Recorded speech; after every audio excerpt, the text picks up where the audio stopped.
आप सबको जय मसीह की। मैं पास्टर अमित चौहान। आज हम लेके आए हैं निर्गमन 30 अध्याय, जिसे आज हम पढ़ेंगे, सुनेंगे और देखेंगे कि आज हमें ये अध्याय क्या सिखाना चाहता है ना। और आप सबसे एक रिक्वेस्ट है, जैसे कि मैंने बोला था कि हम लोग जूम पे जुड़ेंगे, लेकिन कोई भी जूम पे जुड़ा नहीं, ना ही वेडनेसडे को, ना ही थर्सडे को और ना ही आज। इसलिए मुझे वीडियो बनानी पड़ रही है। लेकिन आप सबसे रिक्वेस्ट है कि धीरे धीरे जूम पे जुड़ने की कोशिश करो, क्योंकि अब हम सारा कुछ, चाहे हमारा प्रचार है, चाहे वो टेस्ट मनी है, चाहे प्रार्थना है, हम लोग सब कुछ जूम पे करेंगे। ठीक है, तो आइए हम सब मिलकर प्रार्थना करते हैं इससे पहले कि हम लोग सब वचन में जाएं। मेरे साथ हाथ जोड़ लें और आंखें बंद कर लें।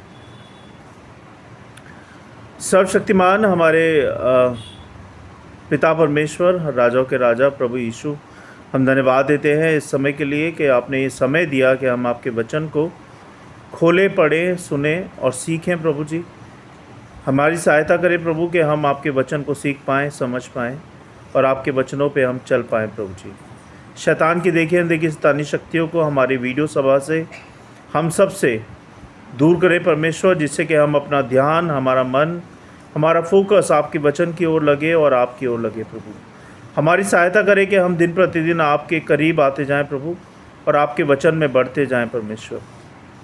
जितने लोग मुझे सुन रहे, देख रहे हैं, उन सबको ब्लेस करें प्रभु। सबके ध्यान को, उनके मन को अपने अपने कंट्रोल में ले प्रभु जी, जिससे कि उनका ध्यान, उनका मन, उनका फोकस वचन और आपकी बातों में लग पाए। प्रभु जी, सबकी सहायता करें इस वचन को समझने में, सुनने में, देखने में। हम सारी बातों को विश्वास के साथ आपके चरणों में रखते हैं। सुने, ग्रहण करें प्रभु यीशु नासी के नाम से, आमीन। तो जैसे कि हम बात कर रहे थे कि हम निर्गमन 30 अध्याय आज शुरू कर रहे हैं, और निर्गमन का पहला वचन कहता है, सुगंधित धूप की वेदी। 1 से 10 पद में लिखा है, परमेश्वर ने मूसा को कहा कि वह एक छोटी वेदी बनाए जो सिट्टीम की लकड़ी की हो और सोने से मढ़ी जाए। ये वेदी धूप जलाने के लिए थी और उसे पवित्र स्थान में रखा जाना था। हारून हर सुबह और शाम जब दीप जलाए जाते, तब उस वेदी पर धूप जलाता था। कोई भी अजनबी या गलत वस्तु इस वेदी पर नहीं चढ़ा सकता था।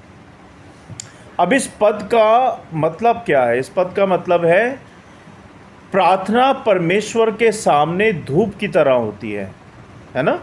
और इसे हम देखेंगे भजन संहिता 141 अध्याय 2 पद में लिखा है, मेरी प्रार्थना तेरे सामने सुगंध धूप है और मेरा हाथ फैलाना संध्या काल का अन्न बलि ठहरे। इसका क्या मतलब हुआ? इसका मतलब ये हुआ, आराधना पवित्र और विनम्र हृदय से होनी चाहिए। आराधना सच्चाई से होनी चाहिए। आराधना पवित्रता से होनी चाहिए। आराधना सच्चे मन से होनी चाहिए। आराधना आपका मन, आपकी आत्मा, आपका शरीर पवित्र होना चाहिए, तब आपकी आराधना परमेश्वर को स्वीकार होगी। अगर आपका मन, आपका शरीर पवित्र नहीं है, तो आपकी आराधना परमेश्वर को अस्वीकार्य है। तो इसके लिए आपको क्या करना है? इसके लिए आपको वचन में बने रहना है, अपने आप को पवित्र रखना है, परमेश्वर की अनुग्रह में चलना है, उनकी आज्ञाकारिता को मानते हुए आगे बढ़ना है। तब जाके आप पवित्र रह पाओगे, शैतान के हाथों से बच पाओगे और परमेश्वर में बढ़ते जाओगे, है ना। तो इस तरह से ही आपको अपने आप को पवित्र और विनम्र हृदय से अपने आप को प्रस्तुत करना है परमेश्वर के सामने। 11 से 16 पद में लिखा है, जब इज़राइल लोगों की गिनती होती थी, तब हर व्यक्ति को आधा शेकेल देना होता था। यह राशि परमेश्वर के तंबू की सेवा में उपयोग में आती थी और उनके लिए प्रायश्चित मानी जाती थी।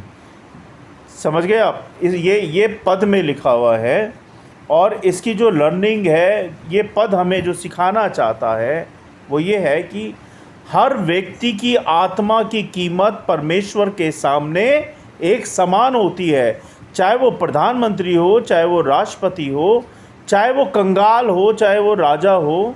सबकी कीमत परमेश्वर के सामने एक समान है, चाहे वो कोई भी हो, राजा हो, कंगाल हो, या भिखारी हो, या फिर हम जैसे लोग हों। हम सब परमेश्वर की निगाहों में एक हैं। परमेश्वर की निगाहों में हम ऐसे नहीं हैं कि ये हिंदू है, ये मुसलमान है, या ये सिख है, ये ईसाई है। नहीं, परमेश्वर ने कोई जात नहीं बनाई, परमेश्वर ने हम सबको एक जैसा बनाया है। तो परमेश्वर की नज़रों में, परमेश्वर के मन में, उनके हृदय में हमारी कीमत एक समान है। हम सब एक समान हैं, ना कोई बड़ा है, ना कोई छोटा है, ना कोई ऊंचा है, ना कोई नीचा है। होता है ना हमारे यहाँ पे आजकल धरती पे, ये नीची जात है, ये ऊंची जात है, हम इसके साथ पानी नहीं पिएंगे, हम इसके साथ खाना नहीं खाएंगे। बट परमेश्वर यहाँ हमें सिखाते हैं कि तुम सब मेरे सामने एक समान हो, तुम सब मेरे सामने एक समान हो। तुम्हारे अंदर कोई भी ऊंच नीच नहीं है मेरे सामने। तुम सबको मैं एक नज़र से देखता हूँ, क्योंकि तुम सब एक समान हो। इसका मतलब ये हुआ कि आत्मिक जिम्मेदारी हर इंसान पर होती है। आत्मिक जिम्मेदारी यानी कि सांसारिक जिम्मेदारियों से हट के आत्मिक जिम्मेदारियां जो हैं वो हर इंसान पर होती है। तीसरे पद में लिखा है स्नान का पात्र, यानी कि 17 से 21 पद में लिखा है, परमेश्वर ने पीतल का एक स्नान पात्र बनाने को कहा, जिससे याजक हारून और उसके पुत्र हाथ पांव धोते थे। यह तंबू और वेदी के बीच रखा गया। अगर वे इसे उपयोग किए बिना सेवा में जाते तो मर जाते, है ना। इस पद का क्या मतलब हुआ? इस पद का मतलब ये हुआ कि परमेश्वर की सेवा से पहले आत्मिक और बाहरी शुद्धता हमारी बहुत ज़रूरी है। जब भी आप परमेश्वर के नज़दीक जाते हैं या उसकी सेवा के लिए तैयार हो रहे हैं, तो आपकी आत्मिक बाहरी शुद्धता बहुत ज़रूरी है। और अगर ये दोनों चीज़ें आपकी नहीं हैं तो आप परमेश्वर की सेवा में नहीं जा सकते, परमेश्वर की अगुवाई में आप नहीं जा सकते, क्योंकि हमारा पिता परमेश्वर क्या है? पवित्र है, शुद्ध है, सच्चा है। इसीलिए हमें अगर उसकी उपस्थिति में जाना है तो हमारा मन और तन दोनों ही पवित्र होना चाहिए। अगर आपका मन पवित्र है और तन पवित्र नहीं है तो आप उसकी उपस्थिति में नहीं जा सकते।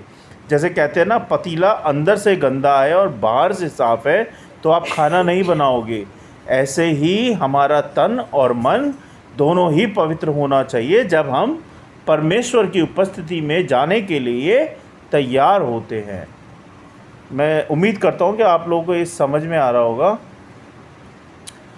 चौथे 22 से 23 पद में लिखा है पवित्र अभिषेक का तेल। इसमें लिखा है इस पद में, परमेश्वर ने विशिष्ट वस्तुओं मोम, दालचीनी, गंधराज, जैतून का तेल से एक पवित्र अभिषेक का तेल बनवाया। इससे तंबू, वेदी, पात्र और याजकों का अभिषेक किया जाता था। इसे किसी आम व्यक्ति पर लगाना या नकल करना मना था। तो इसका मतलब क्या हुआ? इसका मतलब ये हुआ, अभिषेक यानी कि ऑइंटमेंट पवित्रता और अलगाव का प्रतीक है। परमेश्वर की सेवा के लिए हमें विशेष रूप से अलग और शुद्ध होना चाहिए। और जब हम परमेश्वर की सेवा के लिए विशेष रूप से शुद्ध होते हैं तभी हम परमेश्वर के करीब उसकी उपस्थिति में जा सकते हैं।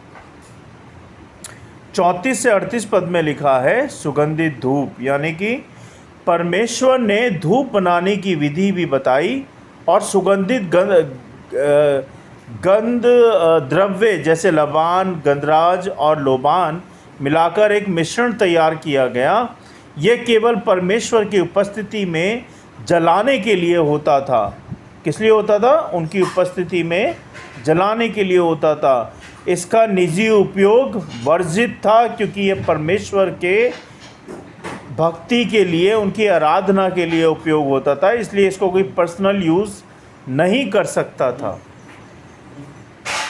अब इसका मतलब क्या हुआ? इसका मतलब ये हुआ कि आराधना की सुगंध सिर्फ परमेश्वर के लिए है, उसे सांसारिक या व्यक्तिगत लाभ के लिए प्रयोग नहीं किया जाना चाहिए और ना ही किया जा सकता। परमेश्वर की चीज़ें पवित्र और विशेष होती हैं, वो आम इंसान के लिए नहीं होती हैं। अब इसकी शिक्षा क्या कहती है? इसकी शिक्षा हमें ये कहती है, परमेश्वर की उपासना अनुशासन और पवित्रता की मांग करती है। दूसरी बात, हर कार्य, चाहे वह धूप जलाना हो या हाथ धोना हो, उसकी उपस्थिति में पवित्रता के साथ किया जाना चाहिए। सेवा करने से पहले आत्मा और शरीर दोनों ही शुद्धि होना चाहिए, यानी कि ज़रूरी है। जो चीज़ें परमेश्वर के लिए निर्धारित हैं उन्हें किसी अन्य कार्यों में नहीं लाया जा सकता, है ना। ये 4 बातें मैंने आपको बताई। अब इसकी सीख हमें क्या सिखाती है? सीख हमें ये सिखाती है कि हम अपनी आराधना को पवित्र, सरल और सच्चे हृदय से करें, ना कि दिखावे से करें, है ना। बहुत लोग चर्च जाते हैं, बाइबल पढ़ते हैं, वचन सुनते हैं, लेकिन अमल नहीं करते, है ना। तो ये गलत बात है। आप इंसानों को फुद्दू बना सकते हैं, मनुष्यों को फुद्दू बना सकते हैं, मगर परमेश्वर पिता को आप कभी भी फुद्दू नहीं बना सकते, क्योंकि उसने हमें रचा है। वो हमारे शरीर के हर एक अंग को जानता है। वो जानता है कि हम क्या सोचते हैं, हम क्या बोलते हैं और क्या बोलने वाले हैं और क्या करने वाले हैं। वो हमारा पास्ट और हमारा फ्यूचर सब कुछ जानता है, तो उससे कुछ छुपा नहीं सकते। इसीलिए जब भी आप परमेश्वर की उपस्थिति में जाते हैं तो आपका तन और मन दोनों ही परमेश्वर की ओर होना चाहिए और शुद्ध होना चाहिए। तभी आपकी आराधना, तभी आपकी वर्शिप उनको स्वीकार्य होगी। अगर आपका तन अशुद्ध है और मन पवित्र है तो आपकी आराधना उनको एक्सेप्ट नहीं होगी।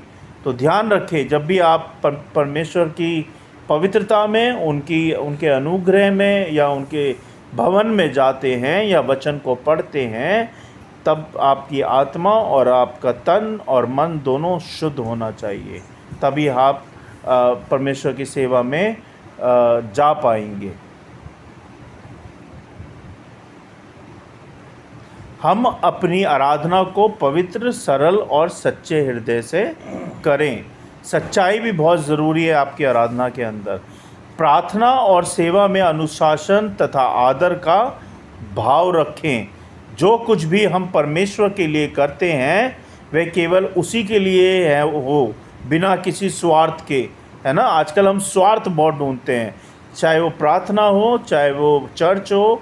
हम सोचते हैं हमारा क्या लाभ होगा अगर हम वर्शिप करेंगे तो परमेश्वर हमें सोना चांदी, हीरे मोती, फ्रिज, कोठी, घर, गाड़ी, है ना। ये हम स्वार्थ हमारा है। हम ये स्वार्थ ढूंढते हैं हमेशा हर चीज़ के अंदर, चाहे हम वर्शिप कर रहे हों, चाहे हम कुछ भी कर रहे हो। हम अपना स्वार्थ बहुत ढूंढते हैं कि हम मनुष्य बनाए इस तरह से हैं कि हर चीज़ में हम अपना स्वार्थ ढूंढते हैं कि हमारा बेनिफिट कहाँ से होगा। तो जब भी आप परमेश्वर की उपस्थिति में जाते हैं, अपने स्वार्थ को एक तरफ कर दीजिए और वर्शिप पे ध्यान दीजिए, फोकस कीजिए उनके वचन पे, उनकी बातों में, उन पे ध्यान लगाइए। परमेश्वर खुद ब खुद आपकी ज़रूरतों को पूरा करेंगे, खुद ब खुद आपको सारी चीज़ें देंगे जो आपकी ज़रूरतें हैं, आपके बच्चों की ज़रूरतें हैं। आपको मांगने की ज़रूरत नहीं है, परमेश्वर जानते हैं कि आपकी क्या क्या ज़रूरतें हैं और वो समय के अनुसार, अपने समय के अनुसार आपको वो सब ज़रूर देंगे, है ना। बस धैर्य रखें, धीरज रखें। समय बड़ा बलवान होता है और समय के साथ साथ सब कुछ ठीक हो जाता है। सुख और दुख एक पहिया है, कभी दुख आएगा तो कभी सुख आएगा, इसलिए हमेशा घबराएं ना, परमेश्वर पर विश्वास रखें, प्रार्थना करें और सब कुछ एक दिन ठीक हो जाएगा आपका। आज जो हमने अध्याय पढ़ा 30 अध्याय, वो हमें ये सिखाता है कि परमेश्वर की आराधना कोई आम बात नहीं है ना। परमेश्वर की आराधना कोई आम बात नहीं है। उसके लिए हमारा हृदय, कार्य और उद्देश्य सब कुछ पवित्र और विशेष होना चाहिए।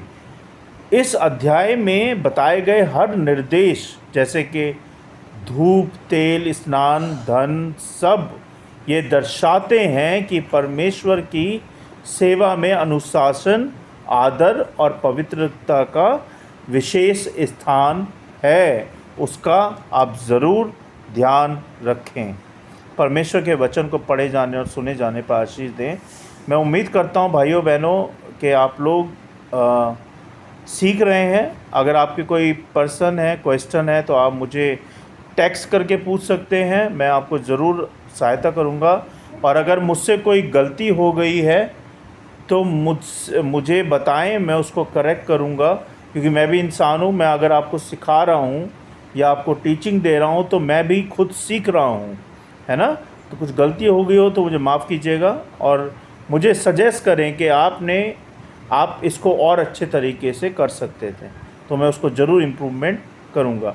और आप सबसे रिक्वेस्ट है कि जब भी आप वीडियो को शेयर करते हैं तो ज़्यादा से ज़्यादा लोगों तक शेयर करें, जिससे कि परमेश्वर का वचन ज़्यादा से ज़्यादा लोगों तक पहुंच पाए। मैं इसलिए नहीं बोल रहा हूं कि मुझे अपने फॉलोअर्स या लाइक या व्यू बढ़ाने, नहीं, मुझे परमेश्वर पिता की सेवा करनी है और उनके वचन को ज़्यादा से ज़्यादा लोगों तक तभी पहुंच पाएगा जब आप वीडियो को ज़्यादा से ज़्यादा लोगों तक शेयर करेंगे। बस यही दरख्वास्त है। और वीडियो को पूरा देखें। अगर आप आधा अधूरा वीडियो देखेंगे तो आप कभी भी कोई बात समझ नहीं पाएंगे। आइए हम सब मिलकर प्रार्थना करेंगे।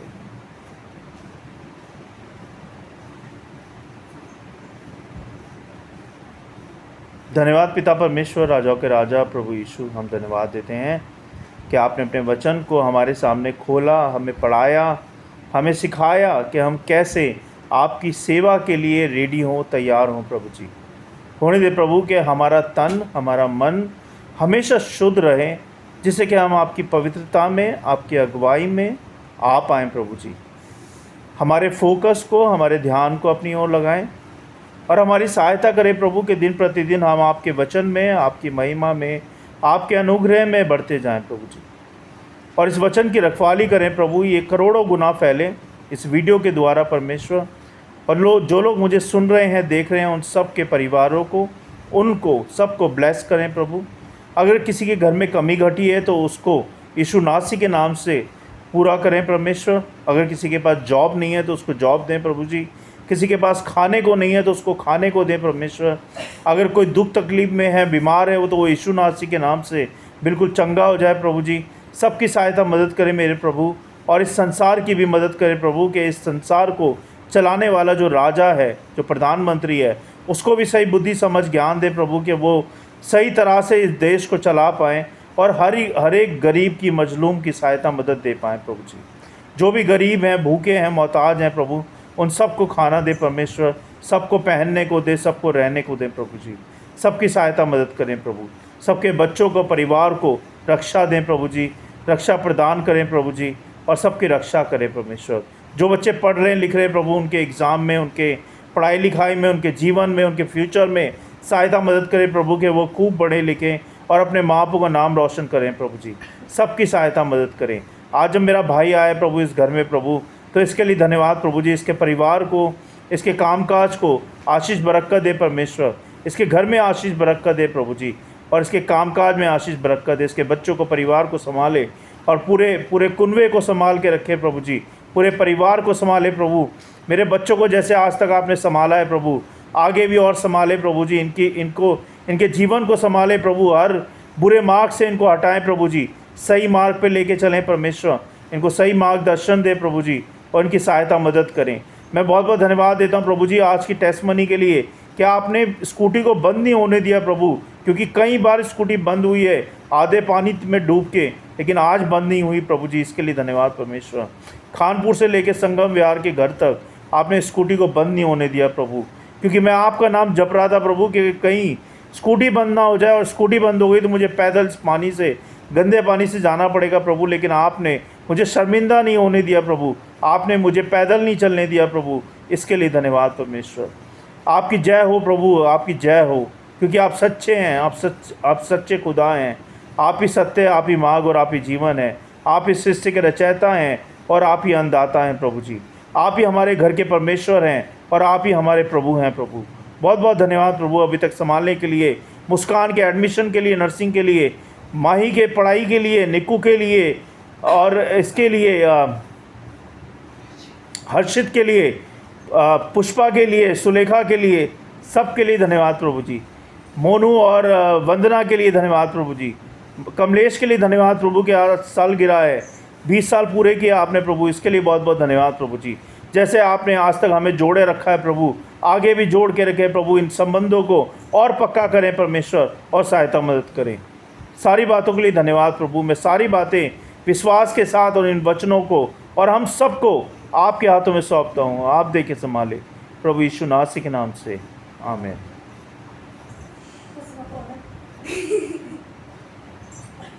धन्यवाद प्रभु। क्या हो गया?